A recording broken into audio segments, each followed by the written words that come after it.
saya layak, saya punya value nilai. Nah, nilai-nilai itu terus terang saya sederhanakan lewat akronim tuh PISS. P, passion, ya. I, integrity. Oke. S, skills. Dan S yang terakhir ini spiritual. 3, 2, 1, ngobrolin pesona Injil yuk setiap hari. Pak Henrowi. Shalom. Shalom. Di Igrea tuh ada 2 Hendro. Iya. Henrowi dan Hendrois. Wi-nya apa? Wijaya ya. Wi-nya Wijaya. Jadi saat ini kita lagi sama Pak Bro, saya sering panggil dia Pak Bro. Oke. Thank you for coming. Thank you undangannya Bang Mike. Ya, sudah beberapa kali nih, jadi merasa hari ini bisa menuntaskan sedikit rasa berhutangnya ya. Aku udah ngundang dia ini 2 kali. Lebih. Kali ya? Actually lebih. Baru bisa ngobrol di sini kan. Jadi hati nurani cukup terganggu nih, biar hari ini bisa lebih merasakan peace, ya, damai. Aku suka nih kalau udah ngomongin nurani. Ingat kan bahwa podcast kita ini namanya Ngopi. Ngobrolin pesona Injil. Ngobrolin pesona Injil. Okay. Nah, aku mau sebelum kita ngobrol lebih jauh, aku mau pengen tahu. Ini kan udah 2025 nih. 2024 kemarin, 1 tahun kemarin ada yang bisa dirimu highlight dari entah itu dari kepribadianmu secara pribadi, dari keluarga, dari pekerjaan, dari pelayanan. Ada yang bisa dirimu sharingkan ke kita di tahun yang baru ini? Kalau bicara tahun 2024, ya sedikit. Ya memang kalau buat sebagian Chinese ya, itu nggak terlalu suka angka 4. Nggak terlalu suka ya? Nggak terlalu suka angka 4. Karena itu kan kalau dibacanya kan si gitu ya. Artinya si. Apa meaningnya? Sinu. Itu artinya itu mati. Jadi sesuatu yang bicara negatif. Ya. Dan ya itu kalau dari sisi, makanya terkadang kebetulan aku juga belajar sastra Jepang, jadi kebanyakan mereka cara bacanya bukan shi, tapi diganti yong. Dirimu ada sastra Jepang? Iya, saya belajar sastra Jepang. Jadi fun fact ini, Adrianus dan semua orang percaya di dunia. Tapi kalau disuruh di drill, ya actually kalau bicara bahasa sih masih dikit-dikit, tapi kalau buat yang fasih sih belum. Karena sebenarnya pernah punya passion, waktu itu pengen nerusin S2 tuh di Jepang. Ya artinya. Karena waktu itu memang milih, aku kebetulan dari hospitality, pariwisata, tourism. Jadi mau S1 di? Dharma Persada, jurusan sastra Jepang. Sastra Jepang? Waduh. Ya, jadi kita temenan nggak tahu nih, ternyata dirimu sastra Jepang. Ya, jadi waktu SMA-nya pun juga bukan SMA biasa, tapi SMIP, Industri Pariwisata. Ya, jadi start kerja dari 2001 itu sudah langsung shifting ke otomotif sampai sekarang. Gitu. Jadi shifting ke otomotif. Gitu. Jadi kalau kembali tadi bicara angka 2024 itu memang nggak terlalu positif lah. Ya, kebanyakan orang tuh agak sedikit punya momok di angka 4 ya. Cuman kalau buat kita orang Kristen ya, buat saya sendiri 2024 ini memang benar-benar istilahnya tahun di mana Tuhan, kalau saya membahasakannya, lebih menunjukkan kasih-Nya lebih nyata. Ya, kasih-Nya lebih nyata dalam artinya gini. Ketika kita mau bicara, Tuhan aku mau bersungguh-sungguh. Ya. Kayaknya suaramu mesti agak gede dikit, soalnya kita lagi syuting saat ini. Ya, jadi kalau mau bicara hujan-hujan dan guntur-guntur nih. Ya ini lagi-lagi nih lebih bersungguh-sungguh, berarti lebih volume kita naikin. Ya. Jadi kalau mau bicara tahun 2024 ini benar-benar tahun di mana Tuhan lebih menunjukkan kasih-Nya. Lebih menunjukkan kuasa-Nya dan bukti nyata pemeliharaannya.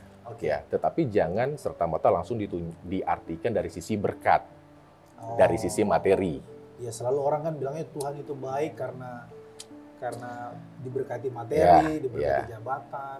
Karena actually di akhir November, ya di akhir bulan November, ada apa tuh? Ya, saya mengalami pemutusan hubungan kerja. Ya, Saya mengalami pemutusan hubungan Di kerja. November kemarin 2024? November kemarin. Ya, jadi actually ini lebih-lebih ya kalau mau bicara seorang Kristen, seorang pelayan Tuhan, ya kan, pasti diberkati dong, ya kan. Tapi actually-nya, senyatanya yang diberkati memang diberkati, tapi lebih diberkati lebih dari sisi pengujian. Ayo. Tapi dirimu nggak kelihatan loh. Loh. Nggak kelihatan November kemarin. Sepertinya Kalau waktu kita ketemu di gereja, haleluya, oh shalom, puji iya, Tuhan. oh iya. Karena ya saya lebih saya belajar untuk tidak selalu mengadu hal-hal yang ya jujur begini. Kalau masih diingat waktu kita terakhir ada komsel, ya K3I, ya K3I malam gitu kan, kita penutupan akhir tahun. Itu besok paginya tuh saya mengalami kejadian itu. Besok paginya saya langsung mengalami kejadian itu. Wah. Ya. Jadi Pak Gem kita tahu nih? Belum. Pada saat itu? Belum. Bahkan pada saat ini pun saya belum cerita. Karena gini. Ini baru namanya Kristen. Kristen tuh harus berani mengungkapkan kerentanannya. Loh, jadi ya memang ya it's fine if we are not okay. Ya, it's fine if we are not looks okay. Ya, but actually ya kita harus benar-benar istilahnya belajar untuk benar-benar ya bukan hanya kita menguji, ya bukan hanya kita diuji, tapi kita juga harus menguji keimanan dan ketekunan diri kita. Ya jadi benar-benar kalau bicara 2024 tadi awalnya apa sih? Ini udah benar-benar tahun pengujian. Ya. Tahun pemurnian. Ya, tahun pemurnian. Ya artinya benar-benar lah. Tetapi buat saya gini, ini udah saatnya. Karena ketika saya berbicara sama Tuhan, saya mau kerja di mana saya benar-benar bisa menjadi berkat. Di mana saya benar-benar bisa mengaktualisasikan diri saya. Bukan hanya untuk pemenuhan kebutuhan jasmani, tapi lebih dari sisi rohani dan juga bisa benar-benar menjadi berkat. Ya, karena bicara seorang Kristen, ya apalagi di tengah-tengah dunia marketplace kerja, itu kita benar-benar harus tampil unggul loh. Tampil unggul dalam arti gini, bukan kita mau unjuk gigi, oh karena kita orang Kristen, tapi enggak. Tapi sebenarnya pada saat itu kita sedang membawa kemuliaan nama Tuhan. Setuju. Ya. Kita tuh setiap saat harus aware bahwa diri kita ini sedang bertugas. Ya. Membawa sebagai ambasadornya Tuhan. Yes, representatif, agen perubahan agen dan perubahan. lain-lain. Ya bicara itu benar-benar ya struggling ya, dan apalagi ini juga istilahnya ya menjadi satu Tuhan izinkan saya mengalami beberapa, dan ini bukan yang terus terang, bukan pemutusan hubungan kerja pertama kali. Ya, karena bicara profesional itu ini kok tahun 2008 saya pernah mengalami itu. Itu lumrah sih sebenarnya. Ya, jadi sebenarnya ini seperti deja vu lah. Jadi ya karena itu Tuhan sudah berkali-kali, ya artinya saya sudah terbiasa lah, ya kan? Dan lagi pula kita pasti istilahnya nggak mungkin kita nggak dipelihara Tuhan kok. Nggak mungkin. Actually. Ya jadi cuman memang di sini benar-benar kita harus bertarung, ya kan? Dan tetap bertanggung jawab, nggak serta-merta hanya doa, puasa, ya kan? Ya, tapi sejatinya kan kita juga harus memurnikan. Karena kalau kita hanya berdoa dan puasa ketika tengah-tengah pergumulan, berarti kan rendah sekali nilai doa dan puasa itu kan. Sorry Pak Bro, aku potong. Aku mau tahu, waktu dirimu di PHK itu, aku mau tahu agak dalam. Apa perasaan yang paling dominan pada saat itu? Ini sudah waktunya. Artinya saya cuma bicara, saya nggak menghibah, saya nggak meminta belas kasih atau minta kesempatan. Artinya semua sudah saya paparkan kok. Artinya semua kita bicarakan ada proses, ada progres, ada performance. Tetapi ketika kita disudutkan dalam konteks, dalam waktu sesingkat-singkatnya 5 bulan kita harus menunjukkan performance, rasanya kita bukan Superman. Ya, kalau bicara dalam dunia sales, I'm not super salesman. Ya. Tetapi saya orang yang sangat-sangat tekun sekali dalam proses dan memonitoring progres tersebut. Dan bicara performance, let's see gitu loh. Saya akan buktikan, tetapi saya tidak akan membuktikannya. Saya akan tunjukkan hanya demi nama, tetapi artinya benar-benar saya nggak butuh pembuktian itu di depan orang kok. Dan artinya penilaian manajemen saya di tempat yang lama pun saya tidak membutuhkan itu gitu loh. Artinya itu adalah kalau bicara sales ya kan berarti ada prospek. Itu adalah prospek saya, ini adalah tabungan saya, ini adalah customer saya, ini adalah database saya, ini adalah trust ya trust capital yang saya punya dari network saya. Ya saya akan buktikan gitu loh. Saya akan realisasikan gitu. Dan orang begitu customer saya update, saya menyampaikan, Pak, saya sudah tidak lagi in charge di perusahaan itu. Ya kalau realisasi proyeknya Bapak mau teruskan di perusahaan yang kemarin, silahkan Pak. Tapi saya tetap akan bantu kawal. Tapi kalau memang misalkan Bapak tidak berkenan atau lebih mempercayakan saya kemana nih saya bawa proyek ini untuk realisasikan, terima kasih. Saya akan kawal sebaik-baiknya. Artinya, ya saya tidak perlu pembuktian ke siapapun gitu kan. Ya, jadi itu lebih ke arah, itu salah satu, ya agak sedikit spesifik, kembali ke tadi pertanyaan awal, apa sih 2024 itu seperti ya, itu? Highlight lah. Tahun pengujian, tahun pembuktian. Itu ada efeknya nggak ke Kak Yuni sama Matthew, sama enggak, yang kecil? Michelle. Enggak, everything sikapmu enggak. Ke rumah pada akhirnya marah-marah atau apa? Ya lagi-lagi. Ada efeknya nggak? Kalau bicara efek kan gini, kita makin di sini kan makin belajar lagi-lagi di Injil. Ya, belajar Injil. Tiap hari kita mengkhotbahkan Injil. Apapun bisa masuk ke kita. Ya, faktor eksternal bisa masuk, tetapi kan bagaimana kita memprosesnya, responnya. Ya kalau bicara mau marah, sepandang apa, oke. Cuma saya mau mengatakan kepada istri terutama, ini sudah waktunya.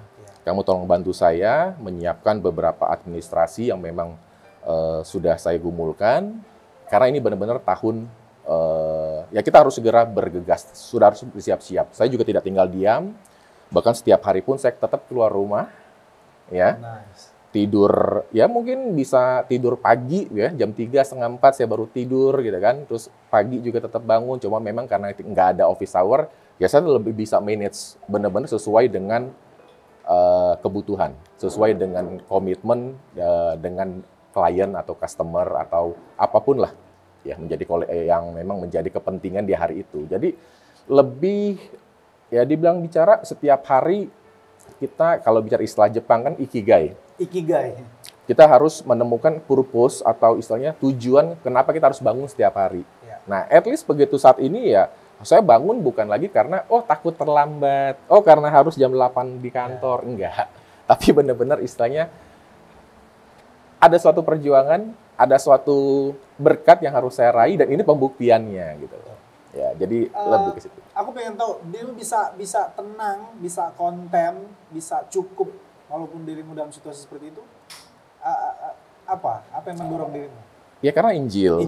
Ya, karena Injil, dan ya dibicara tahun pembuktian, saya harus merealisasikan, saya harus mengaktualisasikan apa yang menjadi pedoman-pedoman yang seringkali saya ajarkan kepada anggota-anggota saya, ya kepada teamwork saya seperti itu. Keren. Seperti itu sih. Aduh, aku thank you banget dirimu udah bisa mengungkapkan kerentananmu. Ya, itulah kekristenan. Kekristenan itu kita itu tidak perlu harus terlihat baik, terlihat luar biasa supaya Tuhan itu bisa dimuliakan orang atau bisa hebat ya Tuhan Yesus ya, hebat ya. Tapi kita harus terlihat lebih hancur, kita harus terlihat lebih rentan, kita harus berani mengakui bahwa it's okay not to be okay, untuk supaya kecukupan Kristus itu cukup untuk kita. Dan menurut aku dirimu ada di dalam fase itu gitu. Ya karena kalau saya bukan yang nggak mau cerita ke siapa-siapa, ya tentunya kan gereja kita juga sedang punya banyak pergumulan, ya. Tapi boleh lah sharing-sharing sama. Tapi Pak Gem pasti dengar nih. Oh iya, ya artinya saya juga, kita sudah dewasa loh, ya kita sudah dewasa. Gembala kita juga seringkali mendoakan hal-hal yang memang secara prinsip. Ya kita sudah dewasa, kita pasti juga bisa mengatasi ini. Tetapi at some point ketika memang saya benar-benar butuh suatu penegasan, pasti saya akan cerita. Tapi ketika dalam hal ini ini sudah menjadi satu latihan dan Betul. apa ya, makanan sehari-hari dan Betul. biasa aja lah gitu loh. Kurikulumnya Tuhan iya, lah. Iya, gitu loh. Ya kita belajar Injil, kita ngomongin Injil, bicara persona Injil. Ya. Terus kalau Injil itu nggak merubah kita, nggak mempengaruhi dan menguatkan kita, ya perlu dipertanyakan. Nice. Gitu Ini loh. nih baru Igrianus Ya, nih. Aku mau masuk ke sini Pak Bro. Dirimu Oke. kan ya sudah lama lah di dunia profesionalisme kerja gitu. Ya, aku start 2001. Start 2001 kan. Bisa dibilang dirimu tuh ya sudah senior dan udah master lah dibilang. Ya aku bilang seperti itulah. Di marketplace lah. Maksudnya dirimu udah kerja dari berbagai macam kerjaan. Bicara master itu kan dari kata mastery. Mastery. Artinya kan menguasai. Menguasai. Ya, dia kalau dikatakan master, thank you. Tapi sejatinya ya kalau bicara menguasai, saya pun masih belajar. Oke. Saya terus belajar. Mantap nih. Ini aku suka nih. Jadi di berbagai bidang, terakhir di bidang otomotif kan? Ya. Otomotif. Lebih banyak di otomotif. Otomotif. Dan otomotifnya lebih ke kendaraan niaga lah.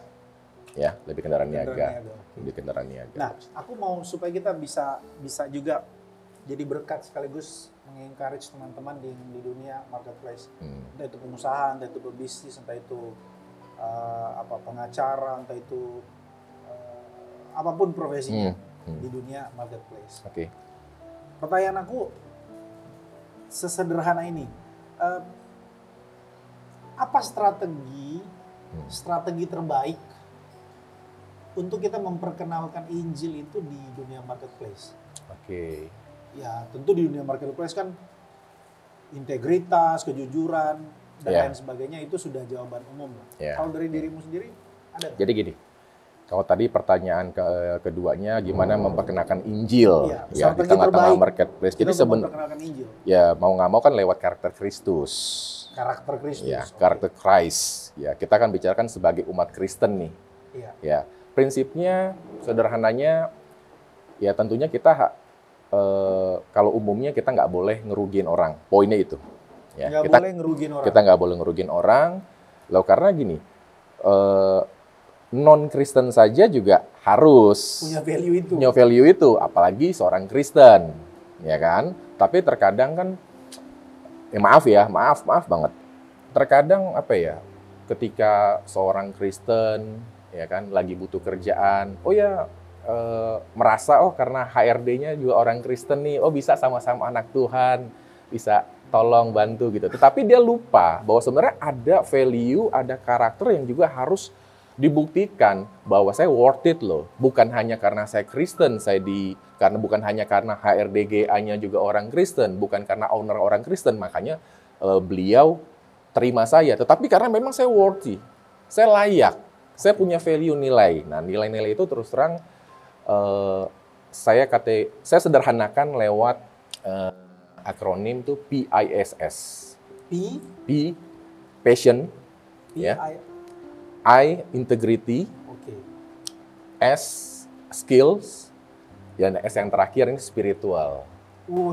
Ya, spiritual. Kalau di umum memang hanya sampai ke skills, PIS. Ada itu ya? Ada. Ada nggak dirimu itunya? Ada. Slide-nya? Ada sedikit. Kalau memang mau ditampilkan. Tampilin, biar teman-teman bisa lihat. Ya, kalau mau ditampilkan, boleh. Ya ini sedikit materi. Nggak apa-apa, ini buat di sini aja supaya teman-teman di rumah bisa lihat. Jadi bicara passion itu secara konteks umum dulu ya. Itu kan passion itu rasa cinta, ya, rasa cinta, semangat yang begitu mendalam terhadap suatu hal gitu ya. Dan orang yang memiliki passion itu akan antusias, ya, antusias dan berdedikasi pada hal yang disukainya, ya. Bisa itu hobi, pekerjaan, aktivitas, tetapi sebenarnya passion itu beda dengan hobi. Ya, passion itu lebih mendalam karena ada komitmen di situ, ada kecintaan di situ.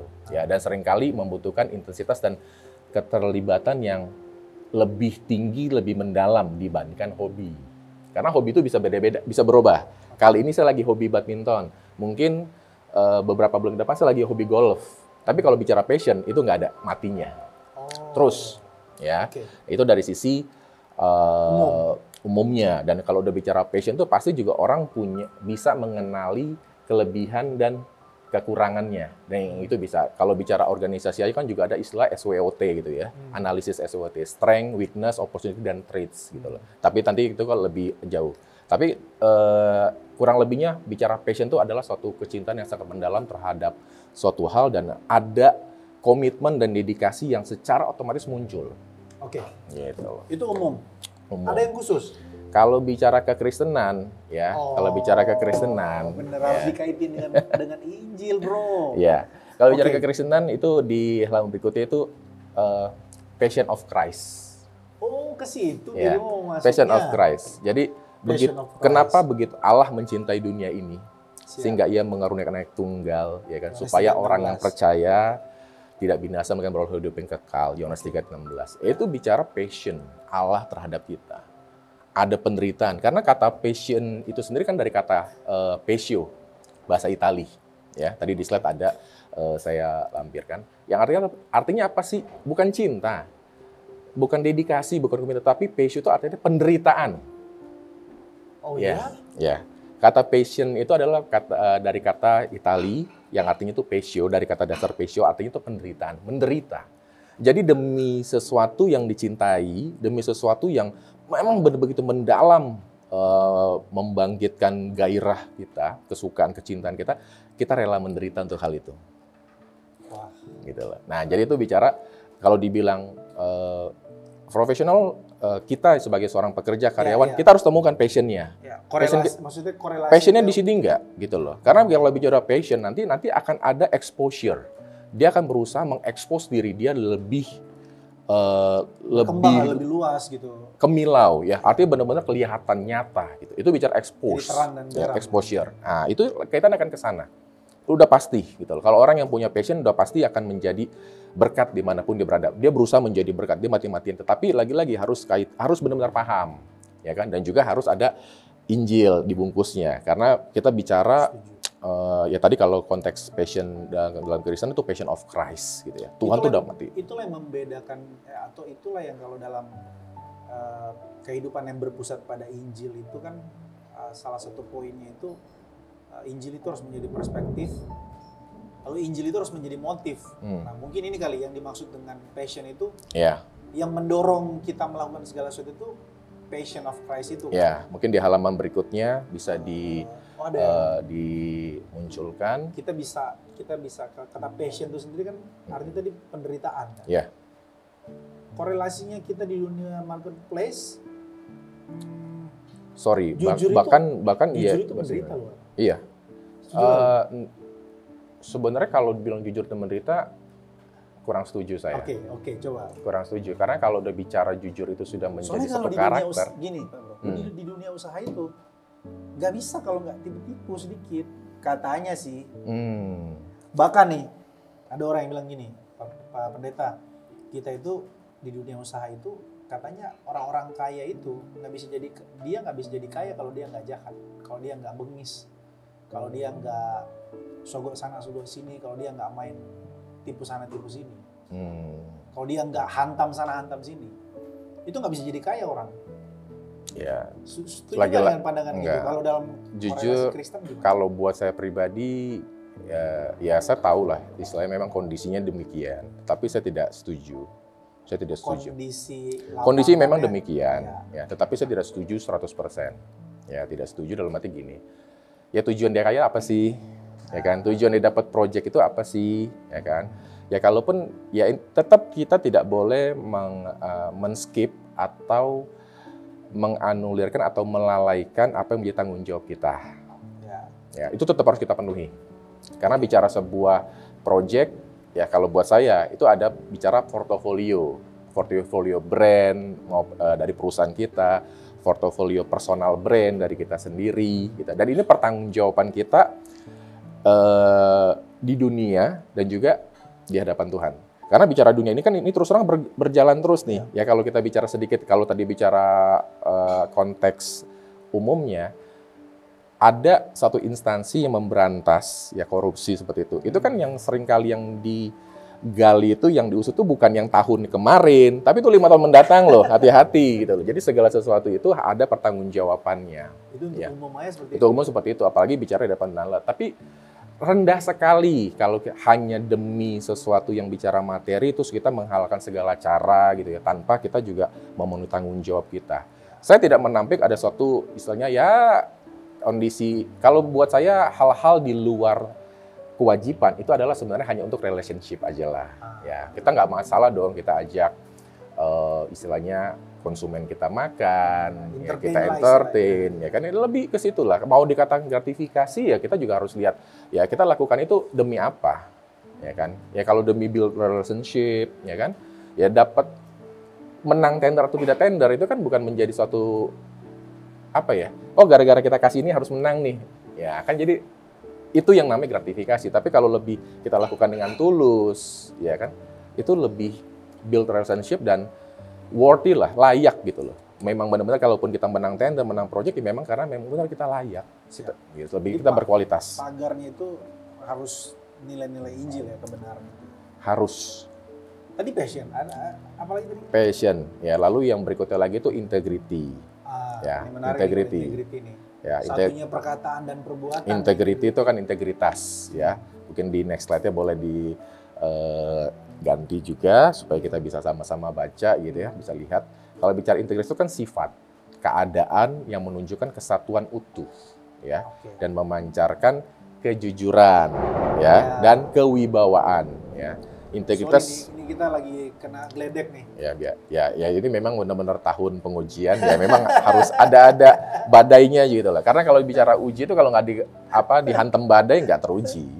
Nah, integritas juga bisa diartikan sebagai konsistensi, ya, antara ucapan dan keyakinan yang tercermin dalam perbuatan sehari-hari. Jadi antara mulut, hati, pikiran itu satu frekuensi. Kita nih kadang-kadang di mulut apa, di hati apa, yang dilakuin apa gitu. Beda-beda. Jadi sebenarnya ngomong sama yang si A apa, si B apa. Dan orang yang punya saya kalau nggak suka sama orang, saya marah kelihatan banget. Tetapi itu makin kesini saya juga belajar untuk juga bukannya memanipulasi, ya tapi juga harus bisa menempatkan pada porsinya. Ya lagi-lagi kita boleh emosi, kita boleh marah, tapi dengan Injil itu respon kita, emosi kita lebih dimurnikan. itu ya lagi-lagi lah. Ya firman Tuhan yang seringkali dibawakan Bapak Gembala kita juga terus terang ya nancep tertanam dan benar-benar ya menjadi suatu buah-buah yang menguatkan kita loh. Gitu loh. Jadi ya itu bicara integritas seperti itu. Ya, jadi nggak perlu ada CCTV, nggak perlu harus ada tulisan area ini dimonitor, nggak mesti begitu gitu. Saya pernah tuh dikirim sama Pak Suranta tuh CCTV, kalau ada CCTV setiap hari. Kebetulan kita lagi di tempatnya nih sekarang. Oh enggak, kalau di rumah saya ada CCTV loh, di rumah saya ada CCTV. Jadi maksudnya, tetapi coba bayangkan kalau hidupmu itu 1x24 jam, hidupmu itu diawasi oleh CCTV. Kira-kira kamu mau nggak hidup seperti yang kamu lakukan hari ini? Oh itu. Kalau kita sadar bahwa hidup kita tuh selalu disorot, diamati sama orang. Jadi ya itu mau nggak mau komitmen. Kembali ke poin tadi passion, ada komitmen, ada dedikasi. Ya lalu kan ini kan bicara integritas ini karakter keadaan, bawaan yang murninya nih seperti ini. Tapi kan lagi-lagi integritas itu harus tidak datang dengan sendirinya, harus dilatih. Lewat kebiasaan itu akan menjadi karakter sehingga karakter itu yang membuahkan integritas. Ada ininya. Nggak serta-merta loh. Orang tiba-tiba jadi Kristen langsung punya integritas. Enggak. Sorry nih, aku minta maaf sebelumnya. Minta maafnya gini. Ini aku nanya agak sedikit di problematik. Okay. Kenapa aku bilang problematik? Gini, kalau bicara integritas, ini kan... Aku sambil minum dikit ya. Iya, boleh. Integritas itu kan bukan hanya bukan hanya value yang dimiliki oleh orang Kristen. Bahkan orang yang nggak Kristen pun kadang-kadang kita lihat lebih berintegritas dibandingkan orang Kristen. Iya. Di dunia kerja, di dunia marketplace lah bisa dibilang. Iya. Bahkan karyawan-karyawan yang atau bos-bos yang Kristen atau pengusaha yang Kristen masih kalah dari orang yang bukan Kristen, value hidupnya, integritas hidupnya. Nah sekarang mungkin pertanyaanku lebih problematiknya gini Pak Bro. Lalu di mana keunggulan kita? Orang Kristen ini dibandingkan mereka yang bukan Kristen di dalam hal integritas. Sementara orang yang bukan Kristen, mereka juga menerapkan value-value integritas tadi. Satunya perkataan, konsistennya perbuatan, apa yang di dalam hatinya seperti itu juga yang diungkapkan, seperti itu juga yang dijalankan. Jadi bisa dibilang, ya ngapain kita percaya Injil kalau memang value-value kehidupan di luar juga bisa setara mirip-mirip Injil, lah mirip seperti Injil. itu. Ya jadi gini, bicara keunggulan ini kan lagi-lagi tidak bisa dilihat dari 1-2 kali. Ya, bicara keunggulan itu kan bicara nanti sesuatu tuh long term, jangka panjang. Ya, jadi kalau memang di luar sana juga mereka memiliki nilai-nilai seperti itu, ya kita pun harus tetap berpegang teguh pada nilai tersebut, ya kan? Dan intinya kan memang semua matahari ini kan diberikan Tuhan bukan hanya untuk orang Kristen. Setuju, anugerah umum. Ya kan? Nah, tapi lagi-lagi dan waktu yang diberikan sama-sama kita punya 24 jam. Lalu keunggulannya di mana? Ya keunggulannya adalah bagaimana kita menerapkan dan kita mengisi waktu dan hari-hari kita dengan nilai-nilai yang baik dan benar. Ya, baik itu kan artinya di mata norma-norma umum, ya, dan benar artinya kita juga punya kebenaran lebih tinggi. Benar itu di mata Tuhan, ya, secara firman Tuhan, ya. Itu yang value-nya jangan hanya sekedar berhenti sampai di baik saja, tapi harus benar. Nah, itu kan nanti kan ya memang terlihat sama, tapi lagi-lagi build quality-nya itu nanti akan terlihat nanti pada saat ada badai, pengujian, ya, sama-sama dia menghadapi pemutusan hubungan kerja, atau bagaimana dia melakukan tidak adil, bagaimana dia lagi bangkrut, atau pada saat dia bangkrut diizinkan Tuhan, ya kan, usaha bisnisnya tiba-tiba sekejap bisa, ya, Tuhan punya segala cara lah untuk menunjukkan kasih-Nya, ya itu di situ nanti kemampuan dia untuk bangun kembali, untuk membangun rasa confidence levelnya itu akan teruji di situ, gitu loh. Karena gini, saya pernah di interview ya sama seorang ekspatriat Malaysia juga. Ya. Saya nggak punya pengalaman di bidang itulah, minim sekali. Tapi saya bertanya dong, terus kenapa saya tetap dipanggil Pak? Kenapa Bapak tetap istilahnya mau interview saya dan memberikan saya kesempatan? Dan waktu itu saya sangat-sangat terberkati lah dengan statementnya, ya sekaligus juga, oh thanks God gitu kan. Afirmasi apa yang dikasih? Beliau bilang gini, Pak, saya butuh seseorang yang punya karakter khusus, karakter spesial, yang punya kejujuran, punya integritas. Ya, saya melihat CV Anda bekerja di sebuah perusahaan itu tidak pernah sebentar-sebentar, cukup lama. Ya, ada yang 9 tahun, ada yang 8 tahun, ya minimal juga 5 tahun gitu. Artinya nggak sebentar-sebentar. Walaupun memang pernah ada sebentar-sebentar. Ya itu dia, ada fase-fase di mana kita juga nggak selamanya oke terus. Ya, sesekali memang harus ada persinggahan. Nah, dan beliau bilang, saya melihat karakter Anda cukup punya nilai, value, karakter, integritas. Masalah hitung-hitungan, masalah jualan, ya itu teknis saya bisa ajarin. Tapi bicara kejujuran, bicara integritas, saya nggak bisa ajarin. Saya nggak bisa beli, Pak.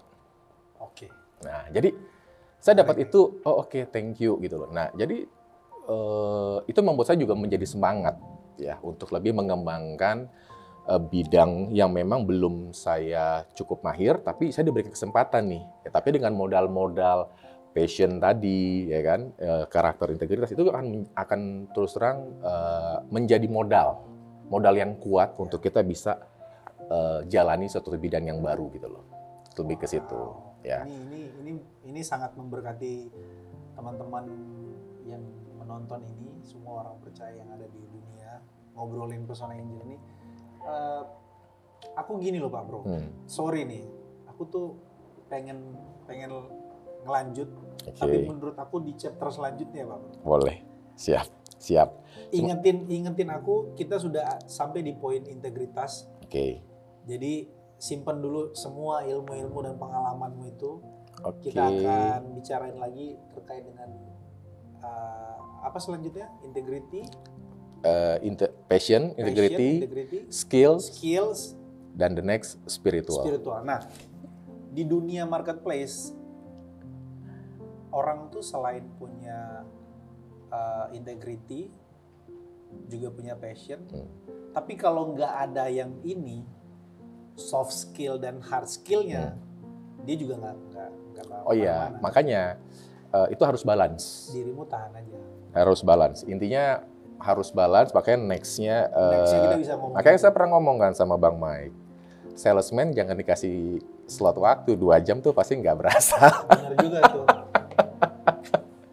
Aku sih sebenarnya kepengen, tapi dirimu tahan. Siap.